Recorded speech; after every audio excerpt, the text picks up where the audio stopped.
Welcome to a running session with all of the locomotives I have bought in 2022. That is 8 in total, and for 6 months I didn't, well, like 4.5 months I didn't buy a loco when I got that, then that. And then we had a bit of a gap, and then we got a Terrier, and then I just went out of control and bought all of these within about 2 months of each other. And we have two diesels this year. Which is incredible, and two big expensive diesels as well. And then we have the rest of steam. We have three tank engines and 3 tender engines, so quite an even split really.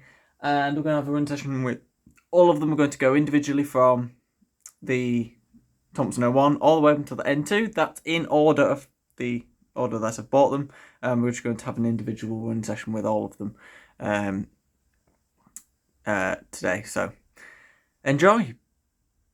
So the first locomotive is the Thompson O1, and even though this is a freight locomotive, I'm putting coaches on because coaches are easier to take on and off the track, and in small running session videos I can't bother putting loads of freight on. I will run a small freight locomotive freight train with the 7F because it is a proper freight loco as well, but I can't be bothered doing it with every loco, so it's easier because I can share coaches with other locos as well. So anyway, but also this looks fantastic with coaches, so we will run it now and get some shots of it going around for a little bit.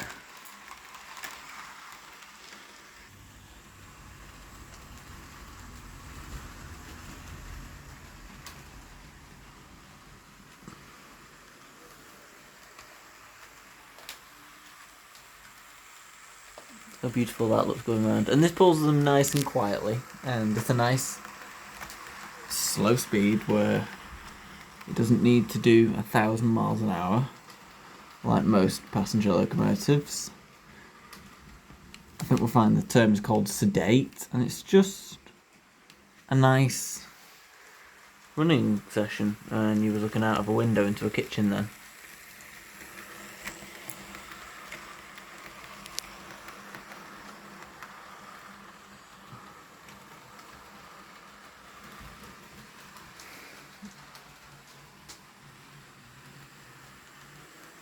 This is a very, very nice locomotive, the Thompson O1.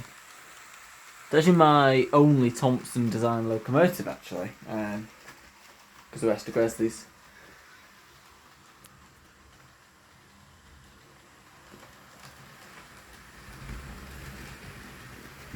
Here's the Christmas tree. Still got the Christmas layout on.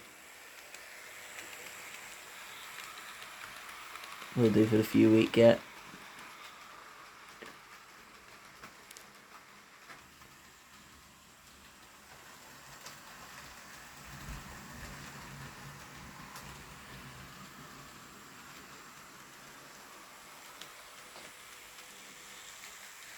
See the linkage going around.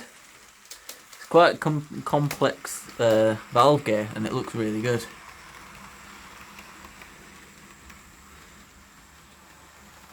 Looks fantastic with those teaks as well.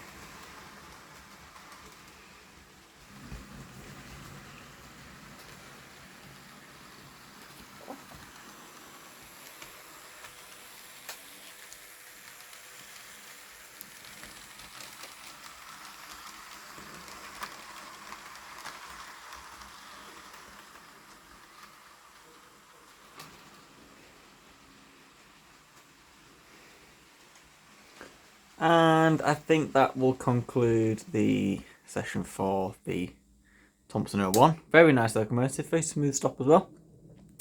And we will now get on to the next loco, which is the Fowler 4P. And there we have the Fowler 4P, and I will say this is a humongous tank engine. If you see at the start of the video, you'll have seen how big it is when compared to quite a reasonably sized tender loco, which is the Thompson O1 when it was next to it, and it is massive for a tank. Anyway, it's got 2 small LMS coaches, just because it's a nice train, and to be fair, these are not that powerful locomotives, only 4Ps. So yeah, just a small train for this one, but obviously it doesn't really matter, does it, because it looks fantastic. So we will get this running now, and hopefully the camera doesn't play up and turn to stop focusing every 5 minutes. Half speed will do us nicely.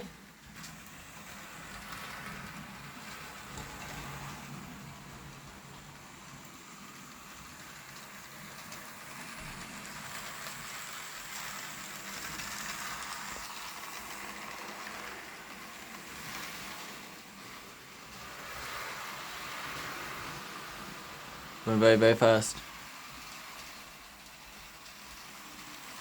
Hasn't run for a while, so it probably needs to warm up a little bit.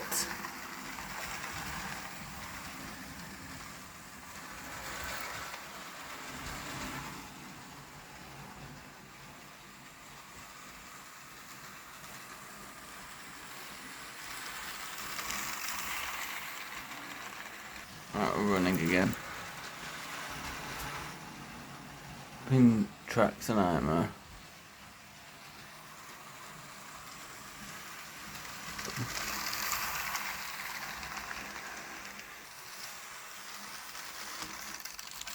Don't like stopping on the points because there's nothing wrong with them.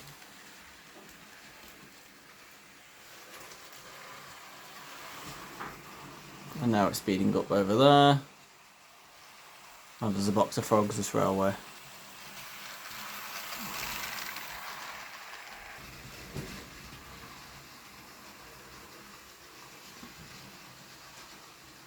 Now we'll see it speed up to 1,000,000 miles an hour down there and stop.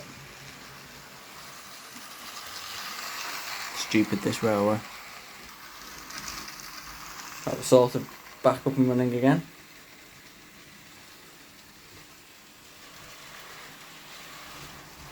Don't know why it speeds up on that straight. I've got no idea. Why is that one piece of straight got 4 times the electricity running through it? Ridiculous.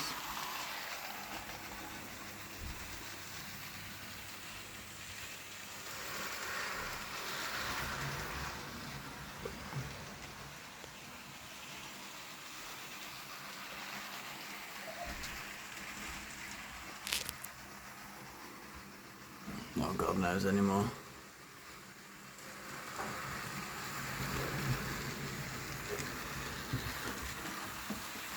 Just ignore it and try and enjoy the locos as much as we can.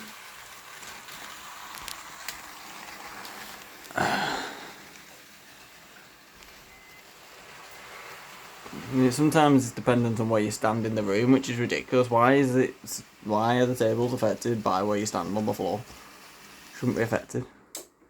Right, next loco. Right, Leadenhall Terrier. We'll know where all the issues in the track are by running this loco, because this is reliable. Right, something that normally works.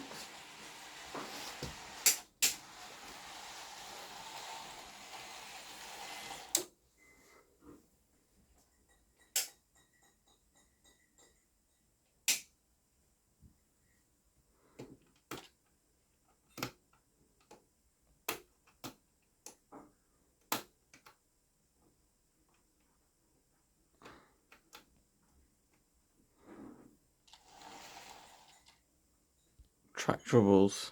Yay. Should I actually make a series called Track Troubles? I'd be able to make a series of the amount I have. Anyway, Leadenhall with the southern sort of 6-wheel coaches. Which is all of this is courtesy of Kelly Ashford, who gave me the loco and the coaches.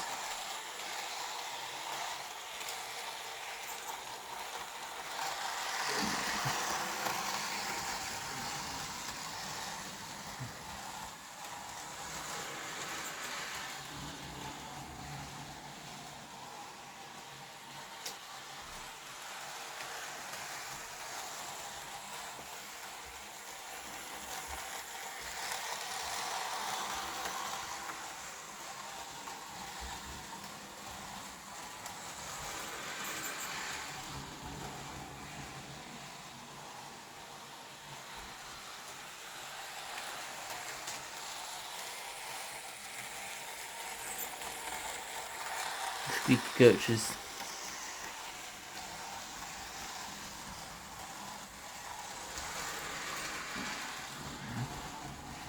Don't effing stop. Jesus Christ.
There's a Terrier again.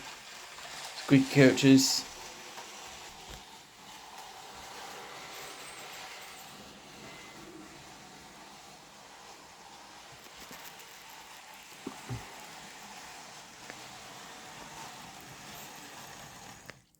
That'll do for the Terrier. So this was the start of all the locos, like the craziness of buying locos this year. And it is the fantastic and beautiful crab and the preserved one, LMS number 13,000. And it's stolen Midland Compound number 1,000's coaches, because why not? But this is a stunning locomotive. The detail is brilliant for its age as well. And it was a bargain, as I like bargains. Anyway, we will run it with the gorgeous Midland Compound coaches, which do technically still sort of match. Like, they match very well.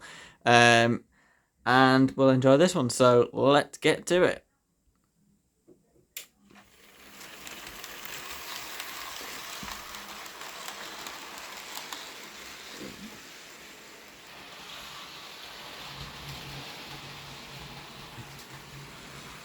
This is a beautiful locomotive.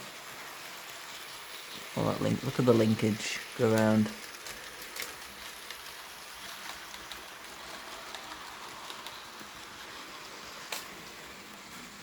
Pull it round past the Christmas tree.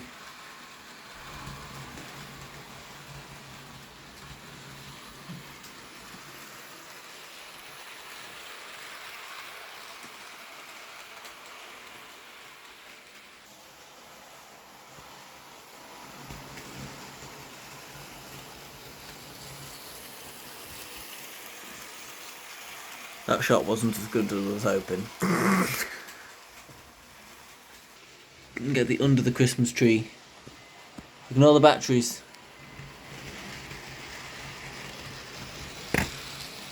And not the parcel van. With the phone, which is a bit annoying. So that didn't really work, but never mind. Get a nice kitchen shot from here. Come on, crab. Those coaches are stunning.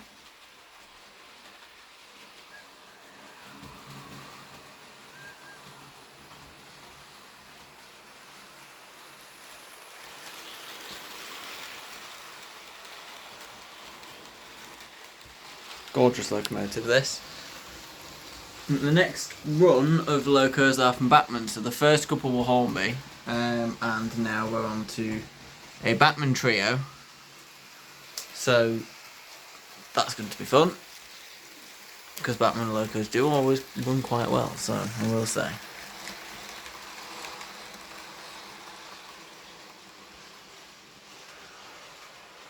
About halfway with the crab, so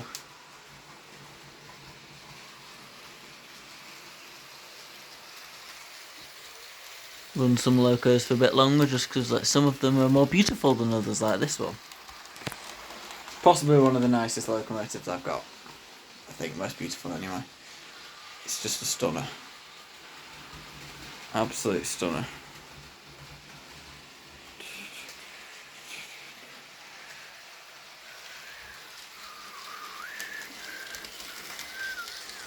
Focus, camera, focus.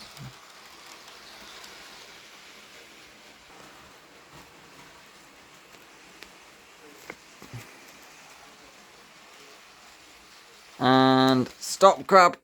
There we go. And let's get to the next locomotive then. Now for the first diesel of the day. This is the Class 57 in Northern Belle livery, Northern Princess. And what I'll do is I'll run it for a little bit, then we'll turn the lights off and see the lights, because this loco has lights, so we will do that now. You'll probably just about see them turn on anyway, so because they are quite bright. So let's have the 57 run around and watch it go for a bit. I just like diesels because they're smooth, just easy to use and run, and it's just like, oh, they're so perfect. Why can't steam locos run as well as the diesels do? It's just effortless, isn't it? So I know one of my viewers and very good friend Kelly Ashford does not like diesels, but I don't know how you can dislike a diesel like this. Look at it, the Northern Bell ones. It's a Rail Tour diesel. It's so nice, but then the TPE is just by far the favourite diesel in the collection, unfortunately. Don't take that to any offence, Class 57. You see the lights? By the way, this is how the lights are supposed to be. That's not out. There's nothing wrong with the lights. If I switched it the other way, it'd be exactly the same. That's how the 57s run in reality. And how this one is modelled on the locomotive in question is, so the 57-3, they have the lights set out like that. It's the same with the 66 that I've got, that has the same, so you'll notice the 68 has all the lights work, so it's just because locos vary, so the lights are not broken. That's how it's supposed to run.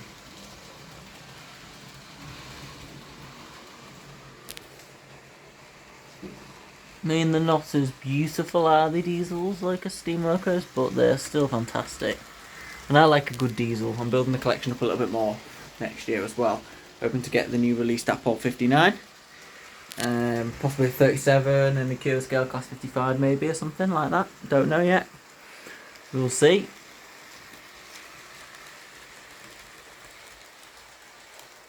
Those coaches look really good actually with that. I ran the Pullmans when I first bought it, but I will get some Northern Bell coaches eventually. I want a rake of 6, would be very nice, because it's not too big but not too little.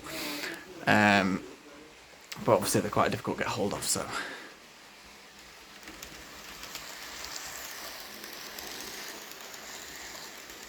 Ta-da! Okay, the camera quality is terrible, but oh well. Sort of see the lights.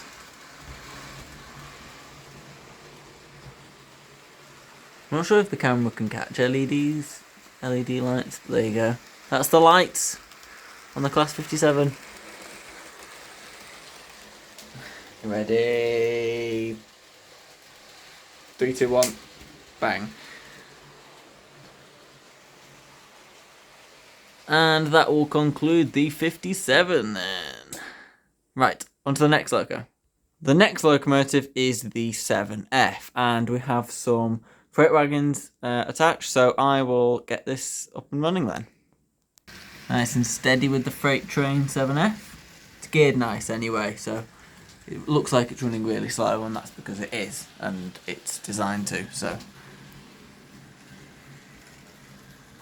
Look at it go, look at that. Doesn't it just look so good? I know the freight train isn't very long, but it's actually quite heavy because that's real coal in the first 1, 2, 3, 4 wagons, and then the rear two's got fake coal in, so not very heavy. But the rear two things, I think these two are quite draggy. The Coleman's mustard and the thing, because they've got plastic wheels anyway, so they actually feel a little bit heavier than they actually are. And the first 4 wagons are very heavy because they've got real coal in. So it's quite a weighty train, and this is a very powerful locomotive. So. But it's just running so well. Look at how lovely and slow that is. You can see the linkage go around, which is so complex on a 7F. It looks beautiful. You can see the cab detail there as we go around. So it's running incredibly well. Had a bit of an issue with the tender coupling bar when I first got it, but I've repaired that, and hopefully it holds. But it should do, it should be fine. It's quite like fixed in place enough so that it shouldn't come out of place again. So, but other than that, the loco is running pretty much perfectly. Apart from the tracks making it speed up and slow down a little bit sometimes, but other than that, but to be fair, it's not happened with the 7F. Some locos are more sensitive to it than others. It's got tender pickups as well, so I think, so yeah, it's probably another reason why it's helping out a little bit. It's just such a nice loco. I've always wanted a 7F. It's just such a beautiful locomotive. And the Winter Wonderland looks really nice as well. It's a bit of a mess sometimes though. Who doesn't like a 7F? I would love 88. If you're watching this video and you have a blue 7F88, I would love to buy it off you.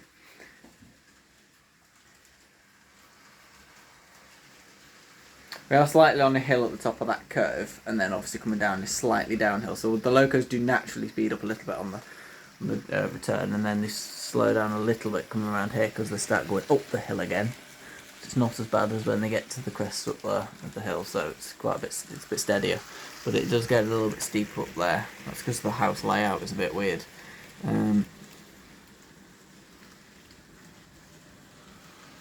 But the 7F has run so well. Right, we're on to the Class 68s next, which I'm excited for.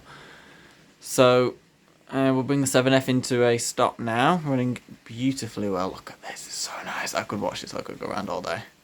But obviously I don't have all day, so there we go. That is the 7F. And there it is, very splendid indeed. And it's called Splendid. The Splendid jokes will never go away, because it's just stunning. Anyway, this is the Dapol Class 68 in Transpennine Express livery. Fantastic locomotive, and we've got the Pullmans because it looks sick. And this is by far the heaviest loco I've got in the collection as well. But it also has lights, so I'll turn the lights off in a bit so we can have a look at the lights work. You're messing. Right, anyway, let's get this bad boy running. Super smooth and away. A little bit nice and slow. So effortless. See the lights as we come around now. The cab lights are not that noticeable when it's dark, when it's light in here. Now when it's dark you can see them, but you can't see them when the flipping lights are on, which is a bit annoying. But you'll see those very shortly.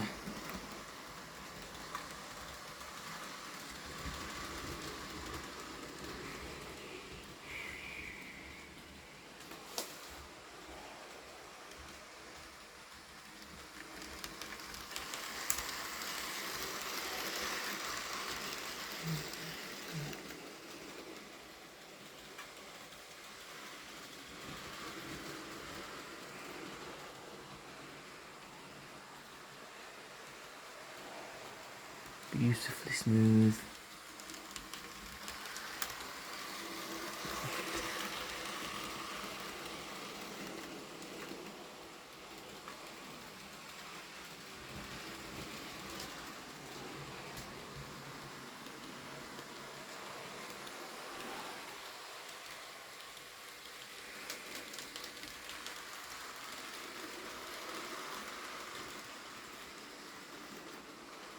Look at the colours. It's just the colours are incredibly vibrant and it just looks sick. But it's also running really well. There's nothing wrong with it. It's running super smooth. Very, very well indeed. So I like diesels because they're just effortless. They just chug along all day. Steam trains blow up and explode into a million pieces and leave parts all over the place, and I mean it's fun and it's characterful, but sometimes you just want a loco that works really well, and this is one of those locos that does, because it's a diesel. But it's a diesel that I really like. I mean, it's very, very hard for me to like a diesel anyway, but there are a few, and there's some diesels in certain liveries that I like. So the diesel collection will be very colourful, that's all I can say. Because I like diesels in vibrant, wacky liveries that makes them interesting. So, yes, we will turn the lights off now anyway. Something is off. I think it's the coach. That's the disaster. Right, let's see what's happened. The big fat coupling of the coach has got stuck with the slightly droopy Dapol coupling. Dapol, that's your fault for not engineering couplings very well. It's typical Dapol. It's when it goes around the corner, the coupling goes underneath the buffers on the...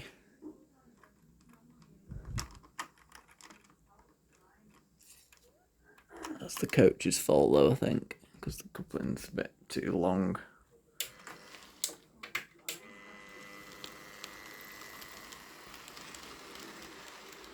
Right, to take the coaches off and I'll run it with the lights off separately. Right, here we go.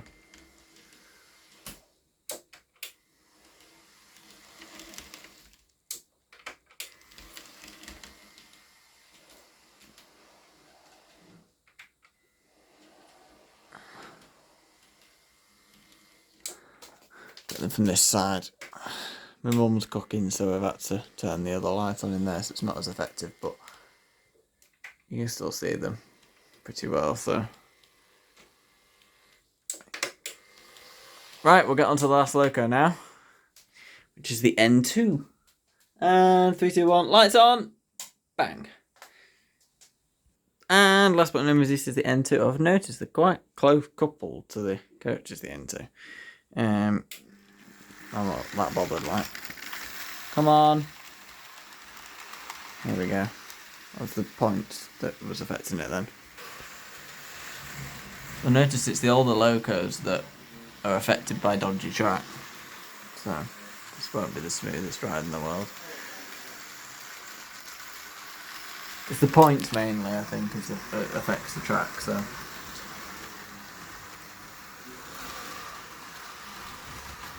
Fatigues. Let's get this over with.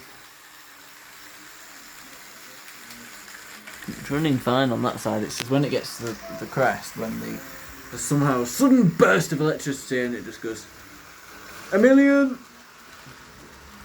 But then it's also gaining a little bit of speed down the hill anyway. But gorgeous loco, the N2 there, doesn't it? And it looks the part with those teaks.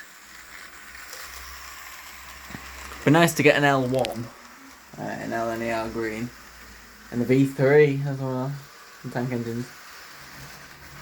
Stop speeding up, N2, naughty. They sort of do it and then they don't, and then they do it. It's because it's track just being really dodgy. I'll have to somehow sort it out. By hitting it with a hammer probably is the best option. It's a new track as well, because all the track's a bit old and dodgy.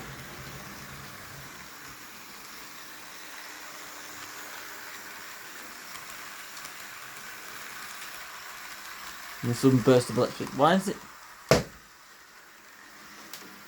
Loco sped up when I banged before then. It's affected by where to stand, like, who gives a monkey's testicles where to stand?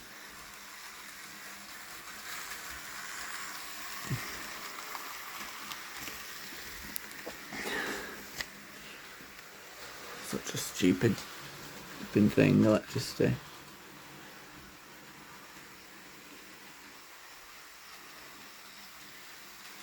And that will do us for today. Is it dead on the points?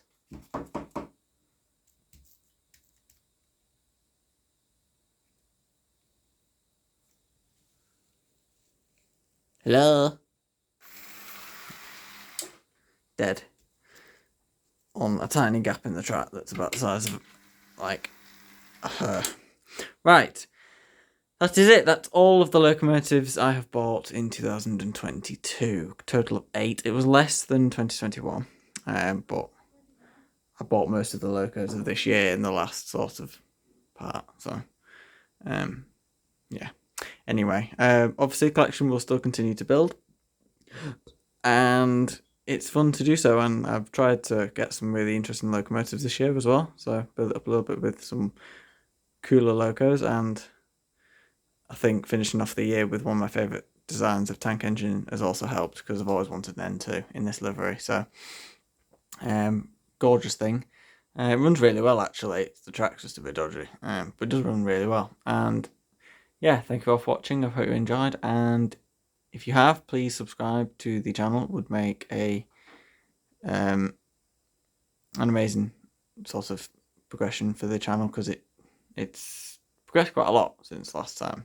Since last year, well, since I started it. So, thank you all for watching, and I'll see you very soon for some more videos. Goodbye.